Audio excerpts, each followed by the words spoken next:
नमस्कार, श्री स्वामी समर्थ. मी ज्योती तुमचं स्वागत करते साई स्वामी ब्लॉगमध्ये. तर आज तुम्ही विचार करत असाल तर आज हे कुठे चालले, तर आज आम्ही ना दिंडोरीला चाललो आहे. आणि दिंडोरीला जाताना ना स्वामीने पण आज ना खूप त्रास दिला होता. त्याच्यामुळे ना मला जास्त काही शूट घेता नाही आलं आहे, पण जेवढं घेतलं तेवढं तुमच्यासोबत शेअर करते. आणि दिंडोरीचं गेलं का खूप सुंदर वातावरण आहे, असं खूप शांत वातावरण, असं निसर्गरम्य वातावरण आहे. त्याच्यामुळे आहे ना खूप छान वाटलं तिथं जाऊन मला.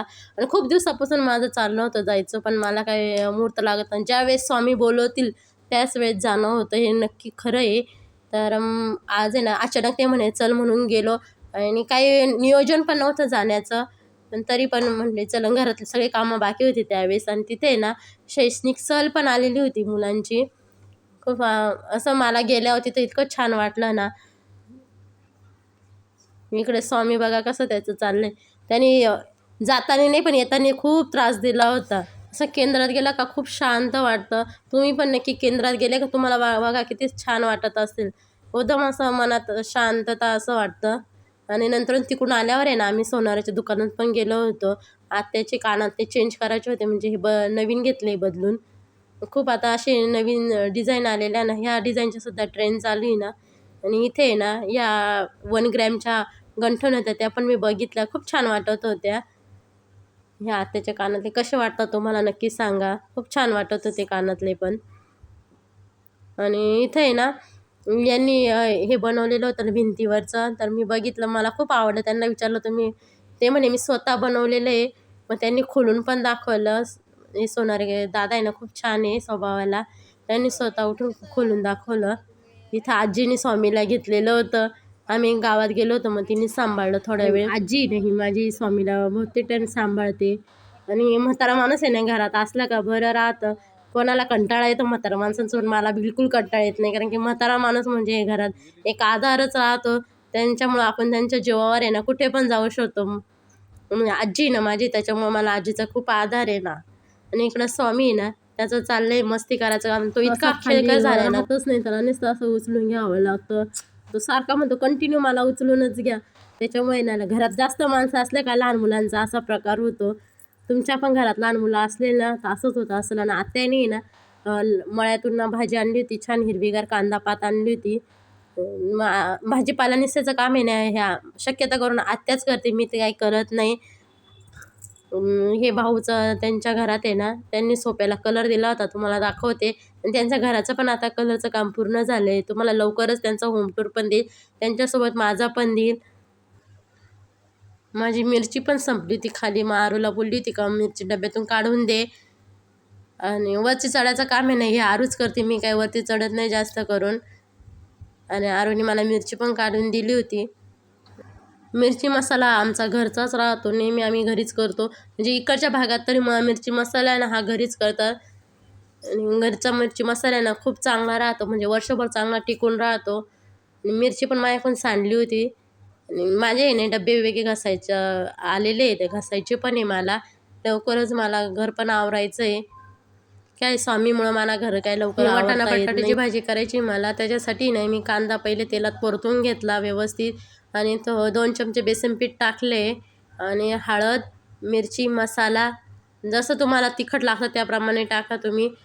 बटाटे धुवून घेतले होते छान, आणि त्यात 1 टमाटा पण टाकला होता.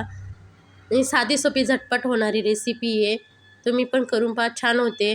चवीनुसार मीठ टाकते. आणि हिरवीगार छान अशी कोथिंबीर पण टाकली मी. आणि त्याच्यासोबत आहे ना लगेच मी स्वयंपाक करता करता आहे ना लगेच सगळं पुसून घेते. जेणेकरून आहे ना सारखं सारखं हात लावले का ते सगळं तेलकट नेलकट राहतं. मी पोळ्या पण लगेच करून घेते.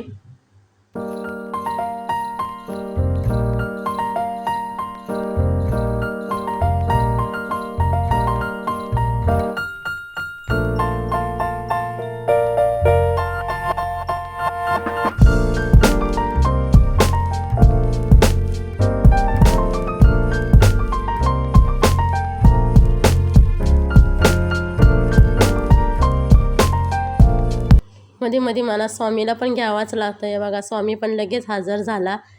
आणि पोळी फुगली का मग नंतरून आहे ना मी अशी थापून घेते, म्हणजे आता मी करते ना त्याप्रमाणे करून घेते. स्वामीला आत्या आली घ्यायला पण तो जात नव्हता तिच्याकडे. त्या भाजींनी सवत होत्या तर त्यांनी ती हातातून शेंग घेतली आणि तिने हातातून काढून घेतली तर लगेच रडायला लागला.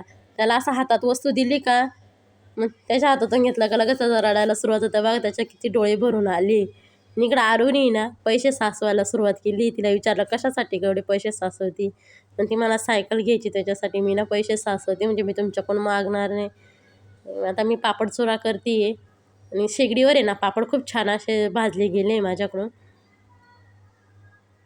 खूप छान असे पापड भाजले जातात शेगडीवर पूर्ण पांढरे पांढरे जसे काय तळल्यासारखे. त्याचा पापड चुरा करते. आमच्या ह्या भागात आहे ना पापड चुरा करतात आणि बाकीच्या भागांमध्ये पापड चुरा हा काय प्रकार आहे हा माहीत पण नाही आहे. खूप साधी सोपी रेसिपी आहे. भाजलेला पापड आहे ना बारीक चुरून घ्यायचा. त्याच्यात मीठ लाल मिरची आणि तेल टाकायचं आहे आणि अशी परतून घ्यायची म्हणजे हाताने हलवून घ्यायची आहे. तो किती पण दिवस राहतो पापड चुरा त्याच्यामुळे टेन्शन नाही राहत. आणि मी अंडा पण तळते. ते अंडा म्हणजे मी आमच्या आत्या खात नाही. आरू मामा आणि तेच खातात. तिघच जण खातात. आम्ही दोघी पण नॉनव्हेज खात नाही. आणि मी ना खायची पहिले पण आता 2-3 वर्ष झाली तशी खात नाही. इकडे नाही मी अंडा पण परतून घेते छान. आणि रोज भाजीला काय करायचा हा मोठा प्रश्न राहतो. मग एकच भाजी केली. मग आम्हाला दोघींना पापड चुरा केला आणि त्यांच्या तिघांसाठी अंडे परतले. तर माझे ना जेवणं झाले पण नळाला पाणीच गेलं मला. मग परत हे भांडे ना बाहेर घासायला न्यावं लागले. सगळे भांडे नेले नंतर नळाला पाणी आलं. म्हटले परत आतमध्ये यायचं तर बाहेरच घासून घेते. किचन पूर्ण क्लीन करून घेतला होता. आजचा व्हिडिओ कसा वाटला नक्की लाईक करा, शेअर करा, सबस्क्राईब करायला विसरू नका. Bye bye.